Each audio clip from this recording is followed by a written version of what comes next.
wabarakatuh. Waalaikumsalam warahmatullahi wabarakatuh. Selamat pagi semuanya. Bagaimana kabarnya hari ini? Alhamdulillah, luar biasa.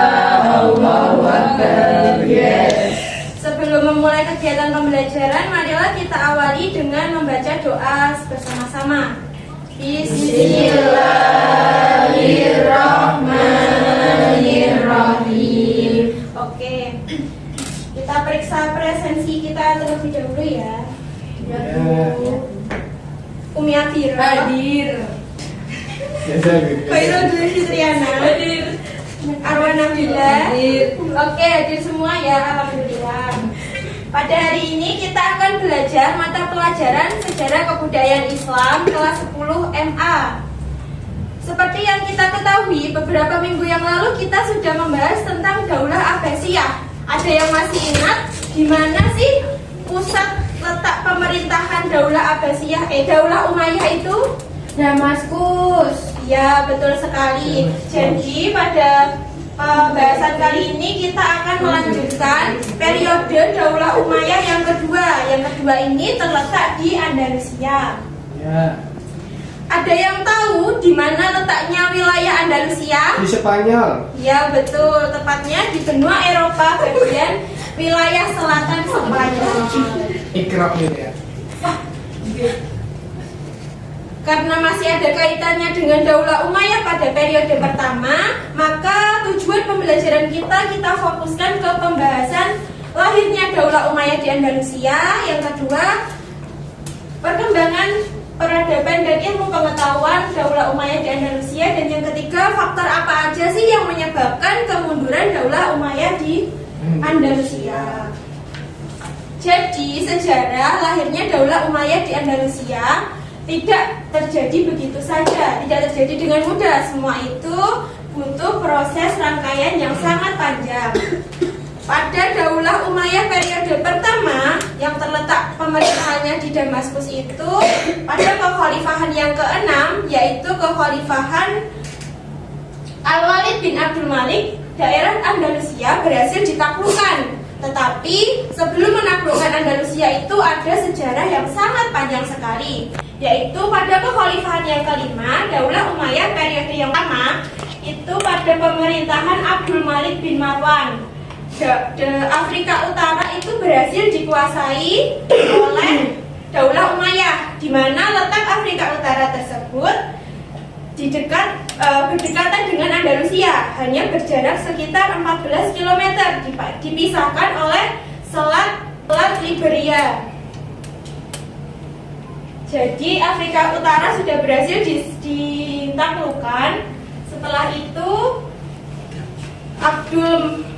Abdul Malik bin Marwan menunjuk Gubernur Musa bin Nusair sebagai Gubernur Afrika Utara.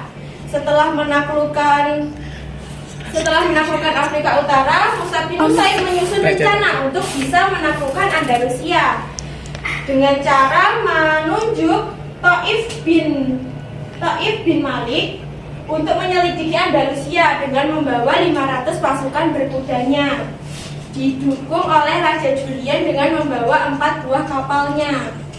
Setelah itu, melihat keberhasilan setelah itu, Taif bin Malik berhasil untuk mengepung tentara dari Raja Roderick yang saat itu merupakan raja yang zalim pada wilayah Andalusia. Karena daerah Andalusia sudah berhasil ditaklukkan, melihat keberhasilan itu, Musa bin Nusair datang dengan 7.000 pasukan tambahan yang dipimpin oleh Tariq bin Ziyad. Tariq bin Ziyad berhasil menaklukkan seluruh wilayah Andalusia, sehingga wilayah ini resmi menjadi bagian dari Daulah Umayyah yang berpusat di Damaskus. Perang Abdurrahman I.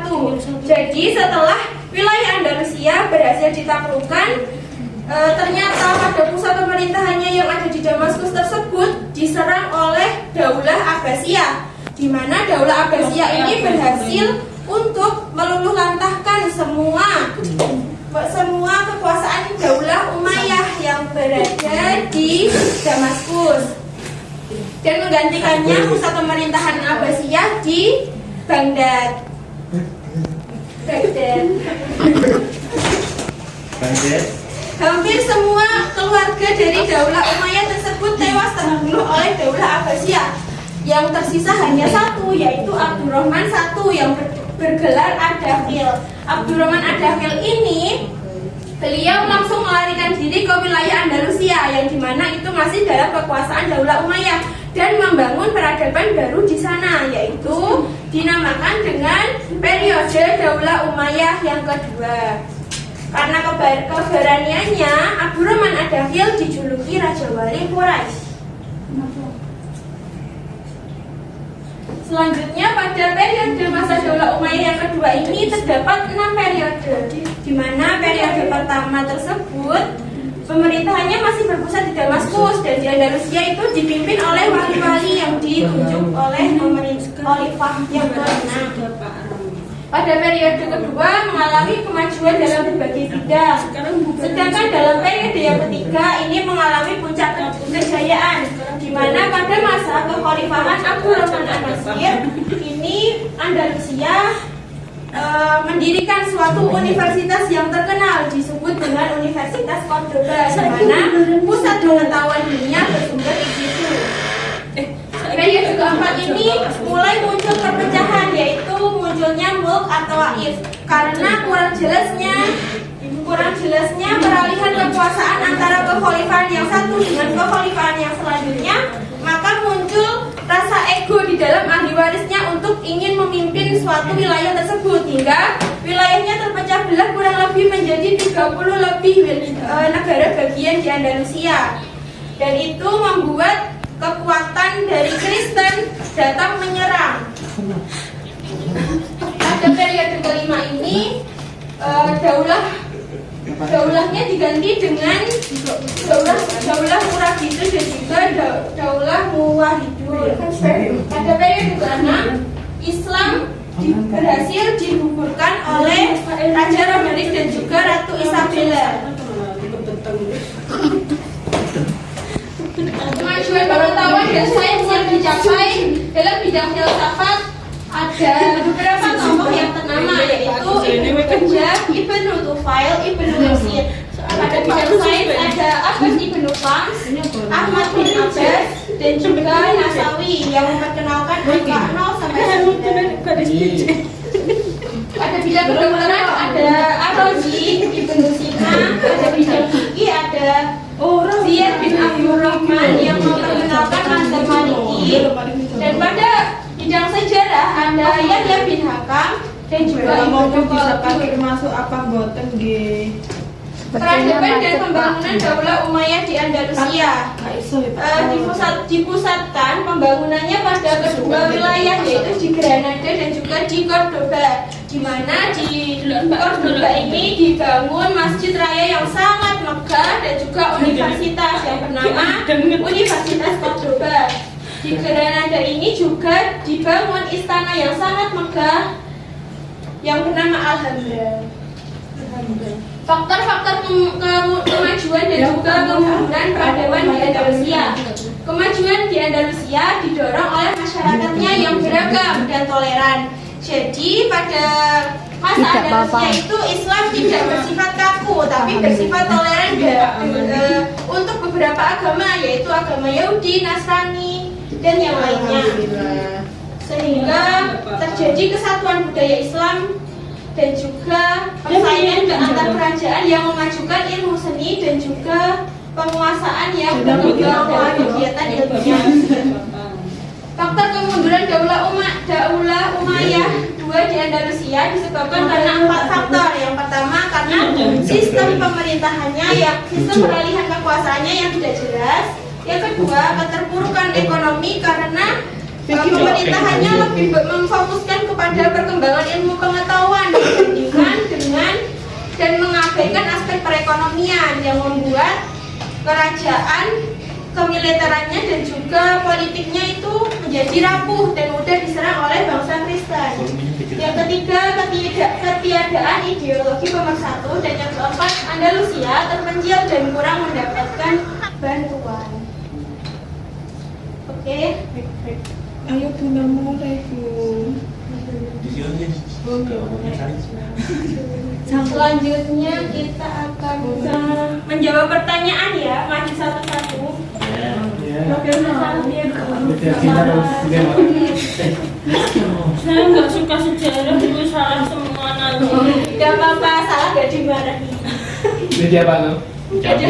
Dijewet, ada gurunya dijewet, salah dijewet. Kok ngatet. Sampai tugel. Timur. 1, 2, 3, 4. Wes masih.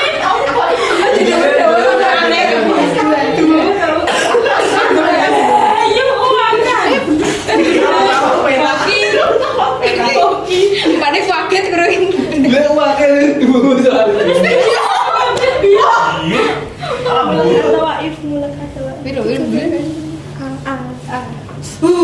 Ini satu kita ucap berarti. Setenanan sih. Kaiso aku. Setenanan tak. Iya kok iki kok ya. Ini beromai.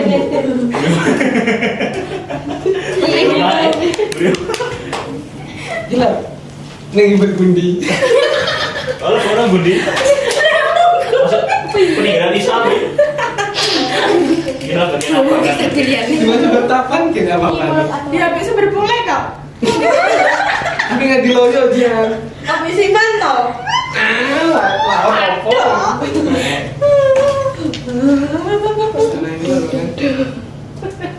Wes tak iki, mati iki. Mati iki. Kamu bisa bener, bener. Oh. Betul ya. Coba beda. Bisa aja ya. Aku mesti salah nih kok. Apa? Periode dah. Empat ya malahan. Aku pengen maju nih, tapi malam dulu. Tapi pengen menang mau sih. Iya dong. Tawa biar Apa mau? Putusin. Cinta pengen menang lagi. Ngelor rumahmu. Di sini kan menang gitu. Gitu. Ini menang dong. di sana Ya, tapi nanti menang di sini kalah. Anjay. satu Ini menang. tenang dong. Cinta kan pengen menang maksudnya. Kalah sudah. Ayo Mbak Sinta. Bener ya? Ini Cinta kan menang. Tapi yang menang. Dia pengen menang. Ini Pak Tio menang kan yang berguna Di atas perhatiannya dan juga partisipasinya dalam kuis ini. Ya, baik. Sebelum kita menutup pembelajaran pada kali ini, kita akan membuat kesimpulan bahwa seperti yang kita ketahui bahwa semangat untuk mengembangkan ilmu pengetahuan pada masa Daulah Umayyah wajib kita contoh untuk menjadi semangat belajar. Kita tutup dengan doa kafaratul majlis. Subhanallah.